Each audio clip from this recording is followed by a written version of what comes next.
ay rated SPG. Striktong patnubay at gabay ng magulang ang kailangan. Maaaring may masiselang tema, lengguwahe, karahasan, sexual, horror o droga na hindi angkop sa mga bata.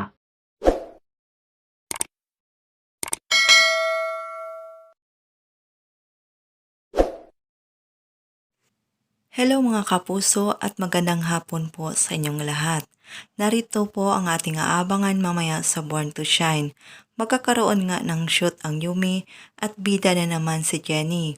Kaya sinabihan ni Dara ang kanyang anak na si Megan na dapat ipaglapan niya ang kanyang spot. Huwag niya umanong hintayin na mapupunta lang itong lahat kay Jenny.